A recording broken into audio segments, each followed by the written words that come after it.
Health taste की बात आती है तो मैं भरोसा करता हूँ इंडिया लार्जेस्ट डायग्नोस्टिक्स कंपनी एजिस डायग्नोस्टिक्स। खुद को टेस्ट करते रहो। आता ठीक आहे, 6 मुख्य पक्ष आहेत समजा, असं आपण धरून चालू. त्याच्या व्यतिरिक्त आघाड्या आहेत, दॅट इज फाईन. पण ते 6 मुख्य पक्ष निवडणूक लढत आहेत. ह्या 6 जणांमध्ये भाजप सगळ्यात जास्त जागा आत्ताच्या घडीला लढत आहे. सिंगल लार्जेस्ट पार्टी जर महायुतीमधली एक असेल आणि त्या ह्याचं जर गव्हर्नमेंट फॉर्म करायचं असेल तर ते सिंगल लार्जेस्ट पार्टी म्हणून ते कन्सिडर केलं जाणार, की त्यांच्या अलायन्सची मतं बघितली जाणार, किंवा त्याचं एक फॉर्मेशन कसं होईल मग? नाही, सिंगल लार्जेस्ट पार्टी हा एक मी शब्दप्रयोग वापरला. मेजॉरिटी असणं आवश्यक आहे, म्हणजे त्यांचे सगळे अलायन्स त्यांच्याबरोबर यायला पाहिजेत. आता इथे प्रॉब्लेम असा आहे, एक लक्षात घ्या की मी राजकारणात अजिबात जात नाही आहे. मी फक्त राज्यघटनेच्या दृष्टीने विश्लेषण करतो आहे.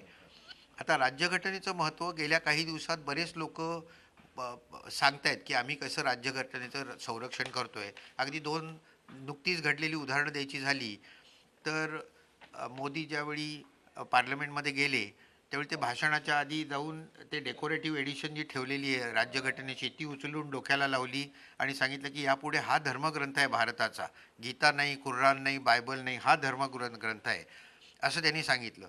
आपले अतिमाननीय जे मुख्य न्यायाधीश होते, आत्ता रिटायर झाले, त्यांनी न्यायदेवतेच्या हातात ती तलवार काढून राज्यघटना तिच्या हातात दिली आहे. तर हे सगळं चाललं आहे, म्हणजे राज्यघटनेचं कौतुक खूप केलं जात आहे. प्रत्यक्ष त्याप्रमाणे वागतायत का कोणी? आता गव्हर्नर तसा वागतोय का? आता याच्या आधीचे गव्हर्नर होते, मी 2 वर्ष त्याच्यावर बोलत होतो, ते आत्ता मी काढत नाही सगळं उकरून. परंतु लक्षात घ्या की गव्हर्नरची अपॉइंटमेंट कोण करतं? राष्ट्रपती करतात. 74व्या कलमाखाली राष्ट्रपती कोणाचं ऐकतात? तर पंतप्रधानांचं ऐकतात. म्हणजे पंतप्रधानांच्या सांगण्यानुसार गव्हर्नर नेमला जातो. एक, तो किती दिवस सत्तेवर राहू शकतो? तर governor holds office during the pleasure of the president, means pleasure of the prime minister. म्हणजे राज्यपालांना नेमणं आणि काढून टाकणं हे दोन्ही पंतप्रधानांच्या हातात आहे. त्यामुळे त्या पॉलिटिकल अपॉइंटमेंट्स होतात. ॲक्च्युली सोली सोराबजींनी एक पुस्तक लिहिलं आहे, त्याचं टायटल सांगतो तुम्हाला, governor the sage or saboteur of the Indian constitution. म्हणजे तो तारक आहे का मारक आहे? किंवा सरकारी कमिशन जे होतं त्यांनी सांगितलं की राष्ट्रपती राजवटी 2/3 ह्या राजकीय कारणाकरता झालेल्या आहेत, गरज नसताना झालेल्या आहेत. सगळ्यात महत्त्वाचं सांगतो की सुप्रीम कोर्टाचा निर्णय आहे, त्यांनी गव्हर्नरला सांगितलं आहे की you are not an employee of the central government, तुम्ही त्या राज्याचे प्रमुख आहात. आणि त्यामुळे 159 कलमाखाली तुम्ही जी शपथ घेतली आहेत की मी घटनेचं पालन करीन, त्या राज्याच्या जनतेच्या सेवेला वाहून घेईल, त्याप्रमाणे वागा. पण प्रत्यक्षात काय होतं की 163 कलमाखाली त्यांना council of ministers headed by the chief minister यांचा सल्ला ऐकावा लागतो. पण दुसरीकडे त्यांची शेंडी पंतप्रधानांच्या हातात असते. म्हणजे एकाच वेळी 2 मास्टर्स झाले त्यांना. आणि गव्हर्नर स्वतःची जागा टिकवण्याकरता बरेच वेळा, म्हणजे हे आत्ताचं बोलत नाही मी, हे इंदिरा गांधींच्या काळापासून चालू आहे. ऍक्च्युली मला हेच विचारायचं आहे की बाय बर्थ ऑफ कॉन्स्टिट्यूशन या पद्धतीच्या अमेंडमेंट त्याच्यामध्ये होत्या, की इंदिरा गांधींनी त्याच्यामध्ये नंतर काही चेंजेस केले? त्याचं कारण असं आहे की आपण म्हणजे एक व्ह्युअर्सच्या क्लॅरिफिकेशनसाठी मी म्हणतो की आपण सगळे समजतो की राज्यपालांची नियुक्ती राष्ट्रपती थ्रू होते, पण तुम्ही आता जो महत्वाचा मुद्दा मांडला की ते दोन्हीकडे, म्हणजे त्यांना दोन्ही, हा, तारेवरची कसरत त्यांच्यासाठी ते असते. प्लीज थोडं क्लिअर करा. नाही, कसं असतं की इंदिरा गांधींनी 42व्या घटना दुरुस्तीमध्ये राष्ट्रपतींना पंतप्रधान सल्ला ऐकावाच लागतो हे त्यांनी ही शॅल ॲक्ट अकॉर्डिंगली असं वाक्य घातलं. हां, शॅल असं घातलं. पण त्यांनी ते गव्हर्नरच्या बाबतीत घातलं नाही की त्यांना मुख्यमंत्र्यांचा सल्ला ऐकावाच लागतो, हे घातलेलं नाही.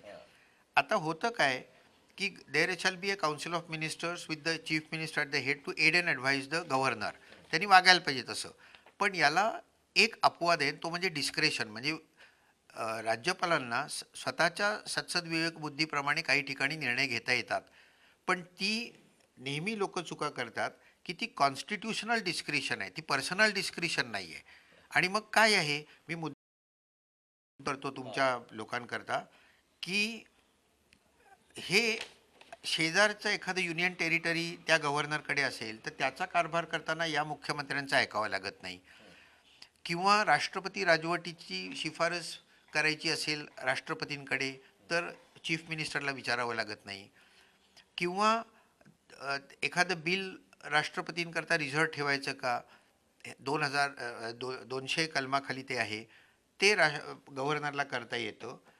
तेव्हा या किंवा काही गव्हर्स नसलं म्हणजे 371 ते 371 जे 11 कलमांमध्ये विशिष्ट गव्हर्नन्सना काही स्पेशल रिस्पॉन्सिबिलिटीज दिल्या आहेत. महाराष्ट्रात आहेत, गुजरातमध्ये आहेत. तिथे ते मुख्यमंत्र्यांना विचारू शकतात, पण तो बंधनकारक सल्ला नाही आहे. हे जर का सोडलं तर बाकी सर्व बाबतींमध्ये मुख्यमंत्र्यांचा सल्ला गव्हर्नरवर बंधनकारक असतो. प्रत्यक्षामध्ये असं होत नाही. एक उदाहरण देतो तुम्हाला, म्हणजे डझनानी उदाहरणं देता येतील की विधान परिषदेचे जे 12 सदस्य नेमायचे ते जर का सांगितलं काउन्सिल ऑफ मिनिस्टर्सने की यांना नेमा, तर ते त्वरित नेमले पाहिजेत. ते कोश्यारी यांनी 2.5 वर्ष नेमले नाहीत. हां, तर त्यामुळे का नाही नेमले, तर त्यांना दुसरीकडनं वरनं वेगळ्या ऑर्डर्स येत होत्या. तेव्हा हे फार दुर्दैव आहे. म्हणजे मी ते अगदी स्पष्टपणाने सांगतो की लोकांचा ज्या व्यक्तींकडनं अंपायर म्हणून वागावं त्यांनी अशी अपेक्षा राज्यघटनेने केलेली आहे, त्याच्यावरचा विश्वास कमी व्हायला लागला आहे. स्पीकरवर विश्वास नाही, गव्हर्नरवर विश्वास नाही, इलेक्शन कमिशनवर विश्वास नाही, आणि आता तर काही लोक सुप्रीम कोर्टावरही विश्वास ठेवायचं बंद करत आहेत. तेव्हा ही फार दुर्दैवाची गोष्ट आहे. आता इलेक्शन कमिशन बघा, उदाहरणार्थ हे सगळे राजकीय पक्षांचे जे गोंधळ चाललेले आहेत, इलेक्शन कमिशन चीफ इलेक्शन कमिशनरची नेमणूक कोण करतं? राष्ट्रपती करतात, पंतप्रधानांच्या सांगण्यावरनं करतात. त्यांना काढता येत नाही, त्याला महाभियोग करावा लागतो सुप्रीम कोर्टाच्या जजसारखा, म्हणजे काढता येणं हातात नाही. परंतु ते 65ला रिटायर होतात. तर 65ला ते रिटायर झाले की त्याच्यानंतर त्यांना मोठी मोठी पदं देता येतात. म्हणजे खिरापत वाटता येते अक्षरशः. त्यांना गव्हर्नर करता येतं, त्यांना ॲम्बॅसिडर म्हणून, हां वाटेल तितकं. म्हणजे चीफ जस्टिसना आत्ता गोगोईंना नेमलं तसं. तेव्हा मी मी जवळजवळ 50 वर्ष आता राज्यघटना शिकवतोय विविध स्तरांवर. मी नेहमी सांगत आलेलो आहे की ही राज्यघटना दुरुस्ती व्हायला पाहिजे. जर आपल्याला independence of the supreme court किंवा इंडिपेंडन्स ऑफ इलेक्शन कमिशन पाहिजे असेल, तर 65व्या वर्षी ते रिटायर झाले की त्यांना निदान 3 वर्षाकरता गव्हर्नमेंट जॉब घेता येणार नाही. म्हणजे मग ते पुढच्या कुठल्या गोष्टीवर डोळा ठेवून आत्ता तसं वागणार नाहीत. आता सगळे लोक काही अशा आमिषांना बळी पडतात असं अजिबात मी म्हणत नाहीत, पण काही मनुष्य स्वभाव आहे. शेवट आपल्याला पुढचा विचार आपण करतोच. त्यामुळे 65कडे जेव्हा लोक जायला लागतात सुप्रीम कोर्ट जजेससुद्धा, त्यावेळी माझा असा अनुभव आहे की ते थोडे माइल्ड होतात. गव्हर्नरच्या विरुद्ध म्हणजे सरकारच्या विरुद्ध फार निर्णय जात नाहीत त्यांचे. ही दुर्दैवाची गोष्ट आहे. त्यामुळे काही घटना दुरुस्त्या अजून व्हायला पाहिजेत आपल्या इथे, आणि काही मी आधी सुरुवातीला म्हटल्याप्रमाणे काही प्रथा परंपरा या उत्क्रांत व्हायला पाहिजेत. सेल्फ सस्टेनेबल डेव्हलपमेंट बघतात ते थोडक्यात असे. मला राज्यपालांच्या मुद्द्याकडे यायचं आहे, कारण म्हणजे तो इतका महत्वाचा काय मी तुम्हाला सांगतो. महाराष्ट्राच्या इतिहासात आपल्या सगळ्यांना किती राज्यपाल आठवतात मला माहिती नाही, पण भगतसिंग कोश्यारी नाव हे मात्र यावर्षी सुद्धा चर्चेत आहे. आता मी बघतो वेगवेगळ्या ठिकाणी की आता सरकार स्थापन व्हायचं आहे, तर मीम्स असतील किंवा फॉरवर्ड्स असतील काही, पण अशा ठिकाणी भगतसिंग कोश्यारी यांचा अजूनही उल्लेख केला जातोय. महाराष्ट्रातले सत्ताधारी असतील, विरोधक असतील किंवा सर्वसामान्य जनता, हे सगळेजण हे एक नाव आहे जे महाराष्ट्राच्या इतिहासात वारंवार घेतलं जाईल. ते चांगल्या अर्थाने पॉझिटिव्ह निगेटिव्ह हा ज्याचा अप्रोच आहे, पण ते घेतलं जाईल हे मात्र आपल्याला सगळ्यांना मान्य करावं लागेल. सत्ता स्थापनेचं आमंत्रण हे एक्झॅक्टली आता काय बघून याच्या ते देण्यामागे नक्की काय तरतूद आहेत, किंवा त्यावेळी मगाशी आपला एक सिंगल लार्जेस्ट पार्टी असा तुम्ही तो टेम्पररी उल्लेख, पण आत्ताच्या घडीला ज्यावेळी आपल्याला गोष्टी फॉर्म अप होतील नाही होतील अशा एक दोलायमान स्थितीत आहोत, त्यावेळी आमंत्रण देताना काय गोष्टी बघितल्या जातात, कायदा काय? नाही, आमंत्रणमध्ये आधी तसा क्लेम कोणीतरी करायला पाहिजे की माझ्याकडे बहुमत आहे. ज्याच्याकडे बहुमत असेल ते त्याची लेखी पत्र घेऊन ते कन्फर्म करायला पाहिजे. आता उदाहरणार्थ तुम्ही मगाशी जो उल्लेख केलात की सकाळी जो शपथविधी अजित पवारांचा झाला, त्यावेळी अजित पवारांनी जी यादी दिली होती ती गव्हर्नरनी कोश्यारींनी चेक केली का? तर नाही केली ती चेक. मग असे गोंधळ नाही करायचे. गव्हर्नरची ड्युटी आहे की त्यांनी तपासून घ्यायला पाहिजे की पत्र खरी आहेत का, ही यादी खरी आहे का, आणि मग बोलवायचं. आणि पुन्हा 8 दिवसाच्यात त्यांना मेजॉरिटी सिद्ध करावीच लागेल. आणि बोमाईचा निर्णय आहे, म्हणजे काही निर्णय सुप्रीम कोर्टाचे फार इपॉक मेकिंग ज्याला आम्ही म्हणतो लॉमध्ये असे आहेत की मेजॉरिटी आहे की नाही हे गव्हर्नरनी नाही ठरवायचं, राष्ट्रपतींनी नाही ठरवायचं, ते विधानसभेतच ठरवलं गेलं पाहिजे. तर हा जो निर्णय आहे त्या निर्णयानुसार आता ज्या कोणाला बोलवलं जाईल त्याला आपली मेजॉरिटी सिद्ध करावी लागेल.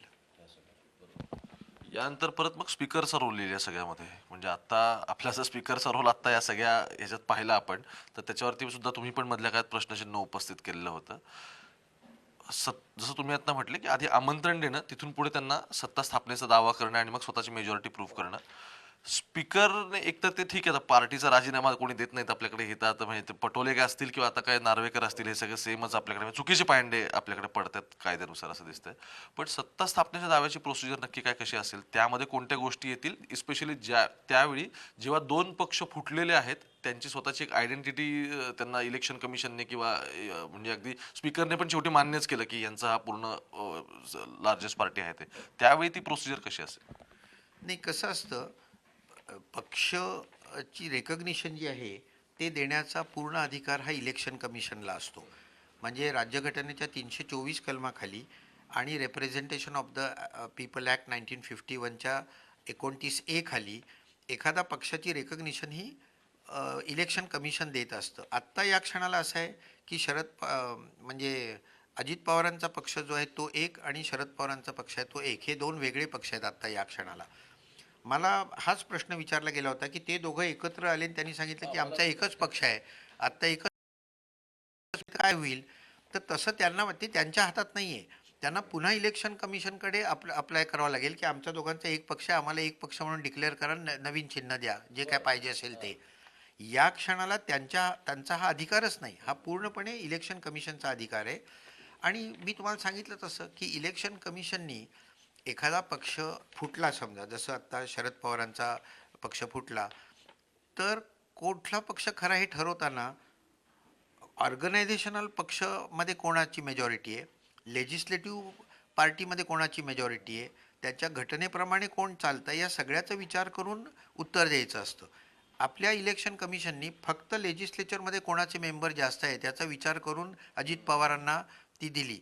आता त्याचा हा जो काय खेळ चालला आहे सगळा राज्यघटनेशी, आता जर का याच्यात शरद पवारांना जास्त निवडून आले आत्ता, तर तो निर्णय कसा चुकीचा होता इलेक्शन कमिशनचा ते आपोआप सिद्ध होणार आहे.